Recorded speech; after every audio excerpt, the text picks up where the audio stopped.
Hello everyone, and today we're going to be revisiting one of the old staples from the channel, the Tenyi Buster Blader deck. Now, it has undergone some changes here, with the ban of Halleck and the introduction of a few new cards. Ultimately though, the spirit of the deck remains the same, and this is going to be, as far as I can see, probably the second best way of playing the deck. I do believe the branded version brings a lot more raw power to the deck, but the consistency and versatility of this version is still not to be ignored. It can still function, so if you're not a fan of branded or if you just don't have those cards, this is going to be another possible way of playing it. We're still looking into a few other alternatives as well. This one I am enjoying though, because it takes advantage not only of being able to spam out your Pediplant, Verte, Anaconda very easily through the effect of your Tenyi monsters, you can also summon out some additional big synchro monsters as well as some unique rank 7 Exceed monsters, which have been an awful lot of fun, especially number 89. He's really cool. So there is an awful lot of options, and you can really sort of mess around and make this deck your own. We were initially playing a version using number 42 as a core starter of the deck into the Auroradon combo, but the deck got very, very tight for space very quickly, and in terms of the extra deck, so you can totally go down that avenue if you want. It's just something that's going to require a bit of fine tuning, and it does limit the versatility of the deck because, as I said, the engine itself and the combo itself takes up a lot of spaces in your extra deck. I think it's 4 or 5 cards, and given that 4 cards are already eaten up by your Buster Blader specific stuff, it doesn't leave you an awful lot of room. So yes, that's pretty much that. Let's get into some gameplay here. Again, as normal, if you want to see more, feel free to subscribe. The button's down there. It doesn't cost you anything to press it, and it does help me out. And if you have any suggestions, want to ask any questions or anything like that, feel free to pop your comments down below. You can also look back to the previous videos where we played this same deck, albeit slightly differently. But again, the spirit of the deck is pretty much the same, and there will be a detailed deck breakdown at the end of the video. So without further ado, let's get into game number 1. Alrighty, getting into game 1 here. Ignored the Chi-Wen in the hand. It was part of the number 42 engine I mentioned earlier on. So this is pretty much what you're going to be looking like. Again, we weren't able to link summon into Linkuriboh because in that version of the deck we didn't have it. Since then we've just sort of put it in, so it's not a massive difference in how it's going to function here. But generally speaking, this is Buster Blader. So your prologue, of course, is the main sort of card you want to be doing. The only thing you need apart from this is at least 1 dragon in your graveyard or Destruction Sword memories in the graveyard. So to satisfy that condition, we've searched for the memories and we're going to activate it at the beginning of the turn. It's going to summon a Buster Blader out to our field, and now it's in the graveyard, so we can use it. Now using our prologue, we're going to send a dragon and our Buster Blader to the graveyard. They're going to chain their opening, which doesn't really do anything, but we're going to activate our memories here and chain to that. Just to banish from the graveyard our Buster Blader and a dragon monster in order to summon out the Buster Blader fusion, the Dragon Destroyer Swordsman. So he's out in defense, all of our opponent's dragons are now negated, and with the Buster Dragon now on the field, all of our opponent's monsters are dragons, so all of their monsters are negated. So they're going to be playing Fluffles here, actually, sending Toy Vendor to the graveyard to grab Fluffle Wings from their deck. Fluffle Burr is going to send itself to the graveyard to set Toy Vendor from their deck. And Toy Vendor then is going to allow them to discard 1 to draw 1. If it's a Fluffle, summon it. If it's not, send it to the grave. They drew the branded fusion, so off to the graveyard it goes. Fluffle Wings is going to banish itself to basically banish the Fluffle Bird to draw 1, send Toy Vendor, draw another, and then the Fluffle Dolphin then is added to hand. So an awful lot of card cycling here, but our opponent, they go to summon their Fluffle Dog, and again, they are negated, so there's no monster that they can summon that's going to be able to out us here because all of their monsters are being negated. That's the thing. And with a meta that's primarily dominated by monster effects, that's going to make it very difficult for our opponents to keep up. So we go into our turn, we draw main phase 1, we synchro summon here into the Buster Dragon, because remember, whenever you use prologue to summon the Buster Dragon, the dragon you summon off of this card is destroyed at the end of the following turn. So this one's going to get destroyed. This one we need it to summon. We're going to link summon using those 2 into Verte Anaconda here. Activate Verte Anaconda's effect, and that was it. Our opponent had seen enough. They knew they were going to lose that game, and that was going to be game over essentially. Very simplistic view of the deck. Again, there was a couple of brickish cards in there that are no longer in there. So the version you saw a couple of seconds ago is better than this version. But it's basically the same. But yes, super simple. That's the Buster Blader engine for anyone who hasn't seen it. That's a really simplified version of it. That's why I wanted to show that. Let's get into a bit of a better game against an actual competent deck. Alright, getting into game 2. Luckily we are going first here. We're going to special summon out our Vishuda to the field and normal summon our Whelp. Whelp is going to search our deck for the prologue, except to go to Ashit. We don't want to be dealing with that, so we're going to hit him with a Cult by the Grave. It's very important that your Whelp resolve if you don't already have prologue in hand, because it's a very powerful card. Otherwise you just don't have your Buster Blader engine. Luckily this version can still do things, you know, like go into DPE and such, but you would rather have it. So we're going to negate the Ash, we're going to link summon here into the Verte Anaconda. At Verte Anaconda, pay 2,000 Ascend for Fusion Destiny, and out comes DPE. So you have DPE, you have Imperm, and you have the Prologue of the Destruction Swordsman. So that's why we're playing so many hand traps. We're trying to keep our field simplistic so that our Buster Blader engine will still go through, but we don't want to be without negation. We want to have plenty of hand traps and plenty of general negation cards. We're going to go for the full combo: Prologue, summon out Buster Dragon; Memories, summon out the Buster Blader Dragon Destroyer Swordsman. Our opponent goes for Max C here, so they're going to draw one card off of the summon of the Buster Dragon, but we don't really care about that. Our opponent then is going to activate Frightfur Patchwork, so it looks like they're going to add Polymerization and the Edge Imp Chain to their hand, so they're almost certainly playing Despia here. They're going to activate that Polymerization, fuse 2 monsters to summon out Lebellion the Searing Dragon. This man doesn't even need branded fusion, but what he does need is to read our cards, because Lebellion cannot activate its effect to fusion summon into Mirror Jade. So we're completely hard countering branded. He summons out Alibur to get searching. Alibur gets negated as well. He goes into the Verte Anaconda, still not realizing he can't activate his effects. At the end of the turn, we're going to pop 2 here. It was a Call by the Grave for some reason. So that's gone. DP's coming back next turn. We actually sort of, given the fact that our opponent have misplayed so much, we actually give them an extra turn here, just out of pity, is that the right word? But just out of curiosity, just to see what our opponent does with it. So we summon out our monsters here, of course. We just swing in with the Verte Anaconda. We're going to deal some damage, but we're going to leave him alive. We don't want to finish the game just yet, you know. We want to make sure our opponent is going to be able to do something. We are going to summon out Baron de Fleur just to be safe. And we have basically Baron de Fleur and DPE. Like I said, the one summoned off of Prologue is destroyed at the end of the following turn. You have to remember that. Branded opening here, bringing out Alibur the Jester of Despia. Not a mission. You're not going for branded fusion as long as we're here. Let's negate that using Infinite Impermanence.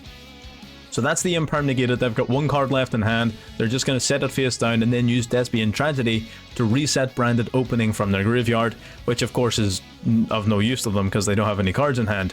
However, what we're going to do here is Baron de Fleur pop the face down. It turns out to be the Edge Imp Chain, which adds the Frightfur Patchwork to his hand, meaning he now has a card to discard to use his branded opening. So branded opening would discard 1 to summon a Despia monster from the deck.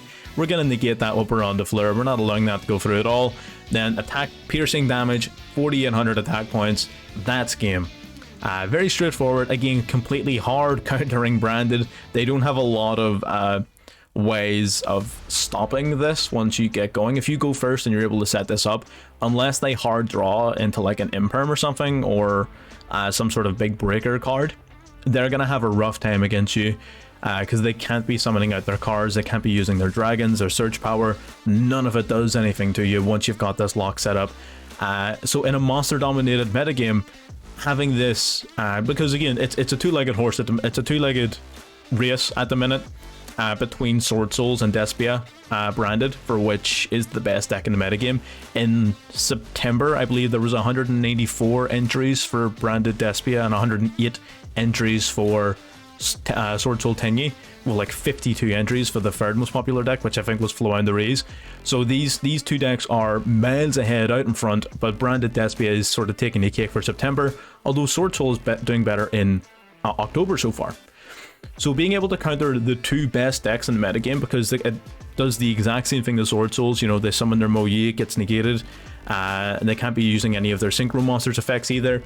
So being able to completely counter 2 of the biggest cards in the metagame is amazing. What we're going to do is jump into a game 3 that shows off one of the shortfalls of the deck compared to its branded compatriot.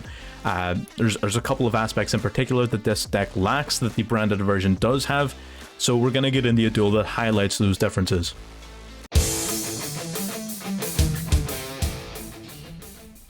Alrighty, getting into game 3, we're going second, which is automatically a bad start. You know, one could argue this is like enough to make it a bad game, but you know what, this deck usually has the ability to go second. We're going up against Despia branded again. You're going to be seeing this deck a lot. I don't want to show you fake games of us going against some random decks. We want to be going against the best, and the best at the minute is branded. So they're going to go through their whole standard combo into the Mirror Jade, summon out their Aliber, I'm assuming to search for the branded opening. There it is. Branded opening then being activated, it's going to discard the Dramaturge to search for Ad Libitum so that they have their follow-up. Then they're going to use their Mirror Jade to banish their Aliber here, triggering Albion in the graveyard to set the branded in red. So they've got their full combo set up. Everything went perfectly for our opponent there. Moving into the draw phase, we're going to open up our turn with Ashuna. We're going to try and get some sort of play going. Our opponent immediately doesn't like that, triggers off the branded red right away, adding Dramaturge to hand and fusing 3 monsters together for his Guardian Chimera. Guardian Chimera then is going to pop our Ashuna and let him draw 2 cards. Ad Libitum is going to let him resummon his Mirror Jade from the banish pile, and Dramaturge is going to summon itself from the banish pile as well. So our opponent's going to pop one, banish one, and then negate one as well. So he still has quite a formidable field. We don't have a lot of options in our hand, but we're going to try and make the best with what we've got. I'm going to use a Adhara here, summon it out, link summon into Monk of the Tenyi. Our opponent knows what that means, so they're going to banish that Monk of the Tenyi before we can use it. Then we're going to try Fusion Destiny, but again our opponent even has the Ash Blossoms, so even that's not going to work against this opponent, unfortunately. So we are sort of left out of options. Now typically when you see Prologue of the Destruction Swordsman in your hand, you're thinking to yourself that you're all set. The only problem is we have neither a dragon nor the memories in the graveyard needed to make Prologue actually beneficial. And unfortunately our opponent's going to force us to activate it early here as well, using their Harpy's Feather Duster. We are going to activate it, sending memories and the Buster Blader to the graveyard. Then our opponent goes for Relinquished Fusion, which I thought was really cool. Then they're going to chain another branded in red. So this guy's just going absolutely ham. Branded in red's going to add back Tragedy here. It's going to allow him to fusion summon using the 2 monsters on his field for Dragostapelia. Then he's going to summon out the Millennium Eyes Restrict. I was trying to remember the name of it. The Millennium Eyes Restrict, which is another monster negate. The Dragostapelia, which is another monster negate.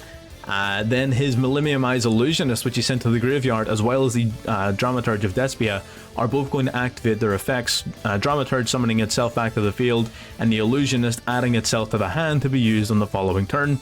Relinquished Fusion's going to equip onto his monster My Buster Dragon, meaning we lose the effect. Luckily we have Dynatag on our hand here, so we're going to prevent 3k damage being dealt directly to us, so we do survive the turn. And he's going to pass it back to us, but our options are virtually nil. We draw into Ashuna here, we're going to activate its effect to summon it. This is when he's going to go for his Millennium Eyes Illusionist, discard, equip that onto his Relinquished, and there's nothing we can do here. We're just going to fast forward here to the end of the duel.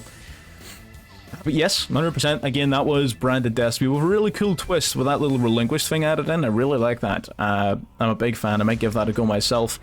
But yes, the biggest thing that this deck lacks that other versions of the deck have had is the consistency of having an additional dragon monster in your graveyard at the very least. So even if your combos don't go through, as long as you're able to get Prologue in your hand, you were normally able to resolve your Buster Blader combo. The difficulty with this deck is that because most of the core cards aren't dragons, that's not nearly as consistent as it is with other versions of it. So that's one of the bigger reasons as to why I don't think it's as good as the branded version. But again, you need to take every deck on its own merits. You need to explore both its strengths and its weaknesses, not just focusing on one or the other. So I felt like it was important to show off both. So that's it for the gameplay for now. Let's get into the deck profile, and we're going to talk about some of the options and sort of where you can bring it. Alrighty, getting into the deck profile. Now, again, as I said earlier on, the whole point of this deck and its construction is, generally speaking, bringing out either your DPE or your Draco Berserker or one of your sort of boss monsters here, and then also setting up your Buster Blader plays. So you want to be having one of your boss monsters as well as the Buster Blader Fusion and Synchro monsters out, And generally then past that, you want to have at least sort of 2 hand traps in your hand. So that's why we're playing so many general sort of interruptions in the deck. We're going to remove those so you can have a look at them now. We're going to go double Effect Veiler. We've got the triple Maxi, triple Ash Blossom, double Ghost Bell. Ghost Bell specifically for branded. It negates their branded in red. And it also isn't stopped by branded lost. So that's very, very important. We got that double Cult by the Grave, the Crossout Designator, and the double Impermanence. So there is 15 cards. You could play even maybe a couple more if you really wanted to, maybe by dropping the Adhara. But either way, 15 hand traps. Generally speaking, you'll usually have 1 or 2, and you'll also have 1 or 2 boss monsters to go alongside your Buster Blader plays. That's the idea. That's generally how it'll work. You can, to make it more consistent, play Trap Trick. I was initially playing it. I cut it to make the deck a bit more consistent for the upper version. I think it is still definitely a very good card if you want to go with it. I cut it down just to increase the number of hand traps we could play, but if you want to make the deck more consistent, you can play Trap Trick, which is basically a search card for your prologue. So yes, that's a very, very valid option as well if you want to make the deck more consistent. But yes, let's get in the card by card here. Of course, you've got your Buster Whelp, which is your best starter card. It's a 1-card combo. On summon, it's going to search your deck for your prologue. Then you link summon using this into your Link Karibo, and bang, there's your full play setup. You've got a dragon in the graveyard. Prologue will send memories on Buster Blader to summon your Buster Dragon. Activate memories in the grave to fuse into your Destroyer Swordsman. So this is a 1-card combo. Best card in the deck, definitely, in terms of just a consistency card. You've got the Dragon Buster Destruction Sword. If this card is in your graveyard and you have your Buster Dragon and your Fusion Monster up on the field, you can equip this from the graveyard onto your Fusion Monster, and it will lock your opponent out of their extra deck completely. Very, very powerful card. I don't resolve it nearly as much as I probably should in this version, but it's definitely a very, very valid card and super important to have. So yes, super powerful. Into the Tenyi Spirit Adhara. So this guy, I play 3 of this instead of the other 2 because he's a level 1, so he can be normal summoned if you need to. He's a tuner, so he's very good for synchro summoning into the likes of your Berserker or your Buster Dragon if needed. And he also helps recycle back your other Tenyis if required. So generally just a consistency card. Helps out with your Vertanaconda into DPE. So just a very solid card overall. Destiny Heroes, Dynatag, and Dasher, just here for the Fusion Destiny. That's it. You can use whatever heroes you want so long as you have at least 1 level 5 or higher. We've got the triple Buster Blader. I don't like playing triple Buster Blader. After playing the previous version and being able to play it at 2, I miss being able to play it at 2. In this particular version, it does have a little bit of utility because you can summon it off of your Protector Whelp and then use it as material for one of your Exceed monsters, which are both really cool. So it does provide a little bit of utility, but you need to play 3 copies of it because if you don't have a copy in your deck, then you cannot resolve Prologue of the Destruction Swordsman and your whole deck falls apart. So you need to have 3 of it basically. Otherwise, you're going to risk bricking up your entire deck more often. We got the Ascended Thunder, level 7 monster, very easily summoned. Helps you set up Vertanaconda, helps you set up your synchro plays, helps you set up your Exceed plays. Generally just a lot of synergy in terms of its base, its effect being able to summon itself and its level being 7. Just a lot of synergy with the deck going on. Getting on to level 7s, we have our 2 Tenyi Spirits here, Vishuda and Ashuna. Their primary benefit is one being a level 7, enabling Synchro and Exceed plays, but also being able to special summon themselves to the field very easily, thus enabling your Vertanaconda. Nothing else really. They do have other effects, but they don't come up very often in this deck, so don't worry too much about them. Vishuda can bounce a card back to hand if you control your monk, and if you control the monk, Ashuna will summon another Tenyi monster from the deck, but it locks you into worms, which is relevant for later on. Fusion Destiny, of course, for our Vertanaconda, fusion summon at your DPE. Destruction Sword Memories, we play 2 just so that we can fusion summon twice if we need to. It does come up on occasion, but not very often. So if you really wanted to be a mad lad and play extra cards here, you could probably cut that down to 1 if you really needed to. Buster Blader down to 2 if you really wanted to, but you're playing with fire then at that point, whether or not you're going to open up an unnecessary amount of them. 3 Prologue Standard, this is a whole starter. I've talked about this card non-stop. So this is of course at 3. And I wasn't playing Trap Trick in the native version of it. In hindsight, I would probably recommend it as a consistency card for your prologue. It will basically search it out by banishing a copy from the deck. So Trap Trick is phenomenal. I would recommend it. I just didn't have it in my version, so I could fit in a couple of extra hand traps. Getting into the extra deck then. The extra deck's really straightforward. Most of it is completely self-explanatory. You've got your double Buster Blader, the Dragon Destroyer Swordsman, negates all of your opponent's dragon-type monsters. He gains attack and defense, 1,000 attack and defense for every one they control and in their graveyard, and he does piercing damage. So this guy is completely insane in terms of his ability to... He's effectively a skill drain against dragons. He gains a massive amount of attack and defense, and the fact that he does piercing damage means that in against a lot of the modern decks where they're playing monsters have really low defense like Aliber and things, then being able to just inflict 5,800 points of damage over like an Aliber is always amazing. And this guy of course pairs up with the Buster Dragon. So long as this card is face up, all of your opponent's monsters become dragons, which then enables his effect to completely negate all of their monsters, as you saw in the gameplay. DP, of course, is here to be summoned off of your Verte Anaconda. Pop a card in your field, pop a card on theirs, and then he comes back every single standby phase. So this card's recursion and ability to just control, spot removal, non-targeting destruction, just really, generally really powerful. So Destroyer Phoenix Enforcer is an amazing card. Its usage fell off a cliff when Brandy came out, but this is still one of the best targets for Verte Anaconda. The Draco Berserker of the Tenyi. This can be any level 8 synchro monster, any synchro monster at all. The only reason I went with Draco Berserker of the Tenyi is because it's a worm monster, and if you need to use Ashuna's effect to special summon a Tenyi monster from your deck, so for example, if you open up a hand of Tenyi Ashuna and Tenyi Vishuda and you had no other plays, what you could do is you could special summon the Ashuna, link summon into Monk of the Tenyi, special summon Vishuda, banish your Ashuna to summon that Hara from the deck, and then you've got 7-1, but you're locked into worm monsters. So Draco Berserker was the best worm synchro monster I could think of for that sort of scenario, and that does come up. So having that versatility there, plus he's generally just a really powerful card. If your opponent activates a monster effect, you banish the monster, and he's amazing for OTKs because if he destroys a monster, he gains its attack points permanently, and he can attack another monster that turn. So that's insane. So I really love this card anyway, and it sort of fits into the level and the condition and the typing. Just a lot of synergy, plugs a hole that was there, so that's great. Hot Red Dragon Archfiend Abyss level 9 synchro. As I said multiple times in the gameplay prologue, the Buster Dragon that this card summons is destroyed at the end of the following turn. So generally speaking, you summon it during your opponent's turn, it gets destroyed at the end of your turn, so you might as well use it while it's on your field by summoning out the Hot Red Dragon Archfiend Abyss, which is effectively an Omni Negate for any face-up card on the field. Target it, negate it until the end of the turn. Monster, spell, trap, it doesn't matter, this guy does not care.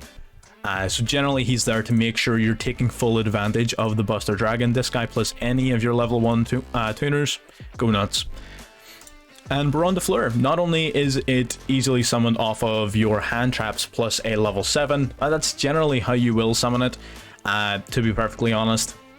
There are other niche scenarios and methods and things, but it's mainly there because you're playing, you know, the Ghost Bell and the Ash Blossom. You can use one of those guys as well as one of your level 7s to go into Baron de Fleur.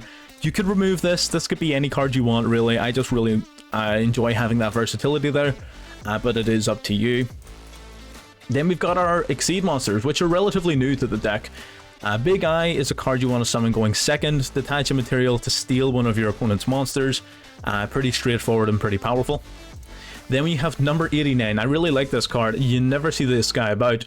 Basically, once per turn, you detach a material to look at your opponent's extra deck, banish a monster face down from their extra deck. So you're able to, if you're going first, for example, and you're able to summon this guy, you're right away knowing exactly what you're playing against, and you're able to pinpoint a key card to get rid of in your opponent's extra deck.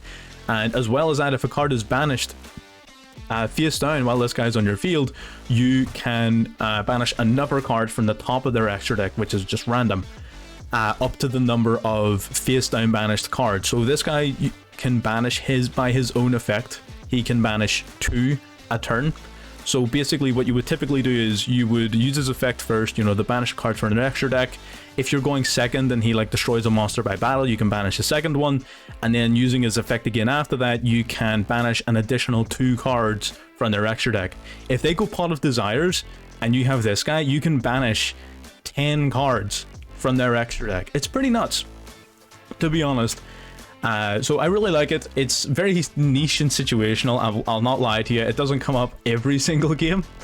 But when it does, it's always pretty funny. The intel it gives you, the information, and then being able to then summon out Zeus afterwards as a fallback plan is always handy. I don't think I need to introduce Zeus to anyone.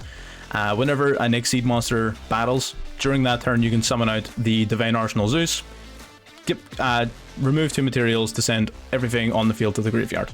And finally rounding us out then here is the Link monster. So we've got our Link Karibo, which I've described the purpose of.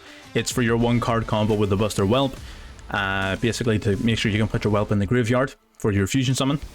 Monk of the Tenyi, in order to facilitate the effects of your Tenyi spirits. Basically that's it.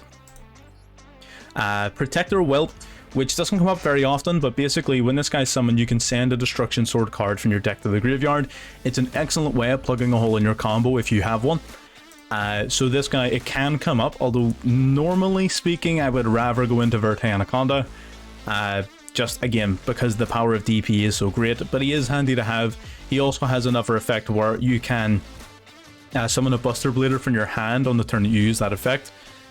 So that is, it's another good way to take advantage of opening up one of the bricks, you know, so it's a nice card to have at 1. And lastly then, of course, the Verte Anaconda itself, which is core to how the deck functions as I've described thus far. But yes, the deck itself isn't super complicated or anything like that. You're just sort of throwing in, so this would be the basis of it, and then you just throw in sort of whatever hand traps you can play between sort of 2 to 12 of whatever hand traps you want. Sorry, 12 to 15 of any hand traps you want. So something like this, then ditch one of them somewhere. Whatever one you want, really, it doesn't really matter. So it'll probably be something like this, if I were, because I would include the trap trick in hindsight. So I would probably play it something like this. Maybe bump that up there. So yeah, that's generally it. You can take it and you can fill in those blanks however you want. That's just how I would do it. I do think the trap trick is pretty important. I was testing it without it. It wasn't that bad, but there were times when I was wishing I had it instead of like a hand trap. So just bear that in mind, that you can sort of mix and play with your ratios and everything on that front. But I'm not going to start rambling because I will not stop if I do. If you like what you're seeing and you want to see anything more, leave it down below so I can get to it. If you have any questions, requests, anything like that. And subscribe while you're there, you know, it doesn't cost you anything. You get to see content and whatever else, so it doesn't cost you anything, you might as well. And yeah, that's pretty much me wrapping up here. I have nothing else to say, so I'll just see you all in the next one.